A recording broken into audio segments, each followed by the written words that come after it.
हम जब बात करते हैं, मेडिकल साइंस हमें कहती है कि हमारे शरीर की बनावट के लिए 7 चीज़ों की आवश्यकता है। उसमें प्रोटीन होना चाहिए, उसमें विटामिन्स होने चाहिए, उसमें मिनरल्स होने चाहिए, उसमें कार्बोहाइड्रेट होना चाहिए, उसमें फैट होना चाहिए, उसमें वाटर होना चाहिए और रफेज होना चाहिए। आप अगर इस तरीके के भोजन को ले रहे हैं जिसमें ये सातों कंटेंट्स हैं, तो फिर आप एक संतुलित भोजन कर रहे हैं और उस संतुलित भोजन के लेने पर आपको बीमार होने के चांसेस कम से कम हैं। यानी कि शरीर की चारों तरफ से ग्रोथ समझें, यानी कि इसे बोलते हैं कि सर्वांगीण विकास अगर हम समझें, यानी कि इसका मेंटली, फिजिकली सारा का सारा शरीर का अगर डेवलपमेंट प्रॉपर तरीके से हो तो हमें संतुलित आहार की यानी कि एक बैलेंस डाइट की जरूरत है।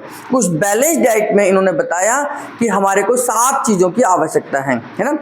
आपका कार्बोहाइड्रेट हो गया, आपका फैट हो गया, आपका प्रोटीन हो गया, मिनरल्स हो गया, विटामिन्स हो गया, रफेज हो गया, पानी हो गया, है ना।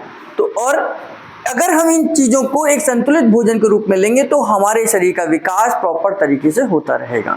इसमें न्यूरोथेरेपी की क्या मदद है कि न्यूरोथेरेपी ये कहती है कि आप संतुलित भोजन को लीजिए और न्यूरोथेरेपी के माध्यम से हम उस खाने को डाइजेस्ट करने में, उसे एब्जॉर्ब करने में आपकी मदद कर सकते हैं, है ना।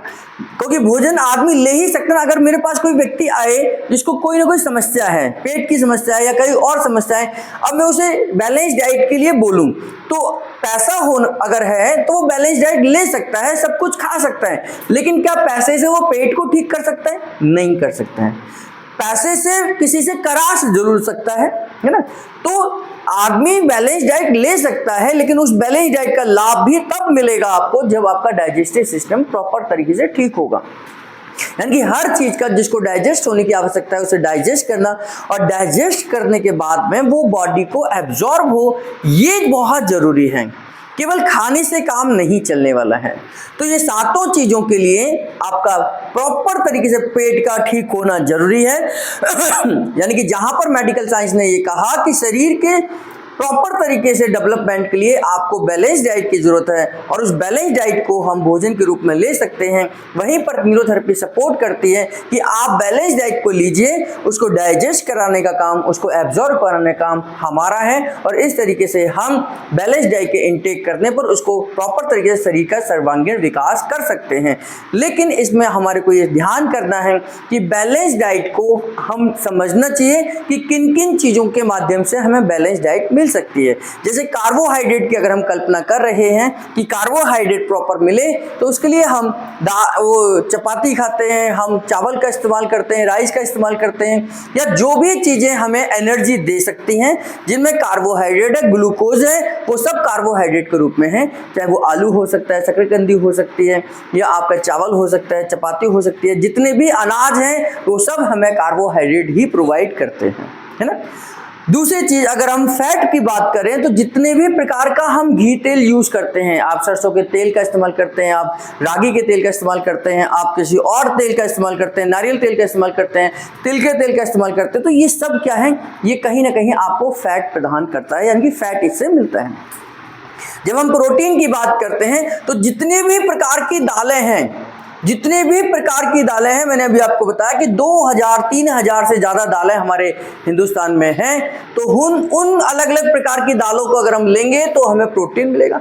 दूध और दूध के प्रोटीन से हमें दूध और दूध के प्रोडक्ट से हमें प्रोटीन मिलती है, एनिमल प्रोडक्ट से भी हमें प्रोटीन ही मिलती है, नॉन वेज से भी हमें प्रोटीन ही मिलती है। डिफरेंट टाइप के लोग डिफरेंट तरीके के नॉन वेज को लेते हैं, तो वो भी प्रोटीन का एक बहुत बड़ा स्रोत हो सकता है ना, प्रोटीन के रूप में हम लेते हैं। इसी प्रकार मिनरल्स को अगर हम ले रहे हैं तो हमारे घरों में जो भी खाना पकता है उसमें मसालों का यूज होता है, तो मसाले जो हैं वो हमें मिनरल्स को प्रोवाइड करते हैं।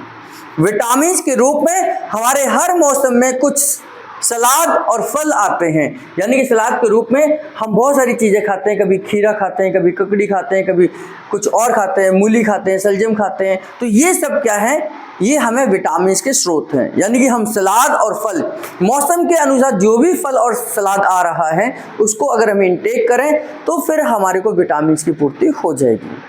ध्यान ये करें कि जो भी हम फल और सब्जियां खा रहे हैं फल, सलाद, सब्जियां खा रहे हैं, अगर हम उन्हें छिलके के साथ खा रहे हैं तो इसमें हमारा छठा प्रोडक्ट हमारे को रफेज मिल जाएगा, यानी कि फाइबर मिल जाएगा। आटा अगर हम रफेज के साथ ले रहे हैं तो यानी कि आटा आपको चोखर युक्त आटा जिसको बोलते हैं कि चोखर के साथ हम अगर खा रहे हैं तो रफेज आपको मिल जाएगा। सब्जियों के छिलकों को अगर हम छिलके के साथ खा रहे हैं तो आपको छिलका मिल जाएगा, यानी कि रफेज मिल जाएगा। तो रफेज भी आपकी बैलेंस डाइट का हिस्सा है जो आपको कॉन्स्टिपेशन से बचाता है। और constipation is a not a single disease, it is a mother of many disease, यानी कि कॉन्स्टिपेशन अपने आप में एक बीमारी नहीं है, ये बहुत सारी बीमारियों को लेकर आती है। तो कॉन्स्टिपेशन से आप बच सकते हैं। हमारा शरीर 70% पानी से बना हुआ है, तो ये पानी का महत्व है कि हमें पानी का इंटेक करना चाहिए। तो बिना पानी के हम सब्जी की या दाल की या किसी भी भोजन की कल्पना कर नहीं सकते, क्योंकि 70% तो अगर हमारे अंदर पानी है तो 70% नेचर के अंदर भी पानी है।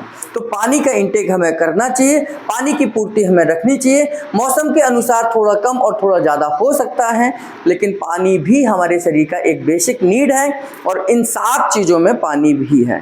तो ये 7 चीज़ें आपके शरीर के विकास के लिए, शरीर के डेवलपमेंट के लिए, शरीर प्रॉपर तरीके से डेवलप हो, हमारा मानसिक विकास हो, हमारा शारीरिक विकास हो, इसके लिए एक बैलेंस डाइट की ज़रूरत है।